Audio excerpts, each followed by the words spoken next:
সম্ভাব্য একাদশ চোটে ছিটকে পড়া দুজনের বদলির নাম জানতেই হাসলেন তামিম ইকবাল। তামিম বলেন, স্কোয়াডে খেলোয়াড়ই আছে কতজন আমাদের, আপনারা বুঝতে পারছেন কার জায়গায় কে খেলতে পারে। ক্রাইস্টচার্চ টেস্ট থেকে মুশফিকুর রহিম ও ইমরুল কায়েস ছিটকে যাওয়ার আনুষ্ঠানিক ঘোষণার দরকার ছিল।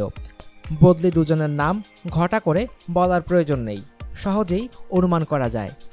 টপ অর্ডারে ব্যাট করার মতো বিকল্প স্কোয়াডে আছে একজনই, উইকেটের পেছনে দাঁড়ানোর মতো বিকল্প একজন। একাদশে ফিরছেন সৌম্য সরকার, টেস্ট ক্যাপ পেতে যাচ্ছেন নুরুল হাসান সোহান। কিপার হিসেবেই টেস্ট শুরু করা বিবেচনায় নিলে নুরুল হতে যাচ্ছেন বাংলাদেশের ষষ্ঠ টেস্ট কিপার। খালেদ মাসুদ, মোহাম্মদ সেলিম, লিটন দাস ও মুশফিকুর রহিম খেলেছেন কিপার হিসাবে। একটি টেস্টে কিপার হিসাবে খেলেছেন সাবেক ওপেনার মেহরাব হোসেনও। চলতি সফরেই প্রথম ওয়ানডেতে মুশফিক হ্যামস্ট্রিংয়ে চোট পাওয়ার পর ওয়ানডেতে অভিষেক হয়েছিল নুরুলের।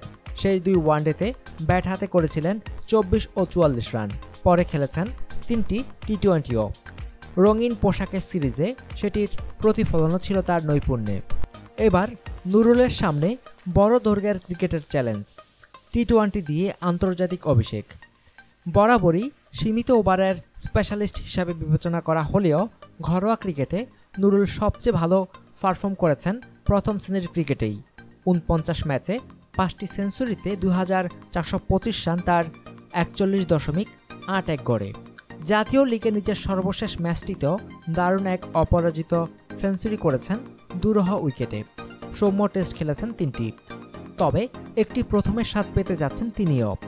আগের 3 টেস্টেই তাকে বিবেচনা করা হয়েছে লোয়ার মিডল অর্ডার ব্যাটসম্যান ও বোলিংয়ে একজন বিকল্প হিসেবে। 5 ইনিংসে 4টিতে খেলেছেন 7 নম্বরে, একটি 6-এ। ইমরুলের চোটে এই প্রথমবার সৌম্য খেলবেন প্রিয় জায়গায়, ওপেনিংয়ে। বদলি হিসাবে এলেও এই দুজনের সামর্থ্যে প্রবল আস্থা তামিম ইকবালের। ক্রাইস্টচার্চ টেস্টের ভারপ্রাপ্ত অধিনায়ক ম্যাচের আগের দিন জানিয়ে দিলেন প্রত্যাশার কথা। তামিম বলেন, সৌম্য সুযোগ পেতে যাচ্ছে।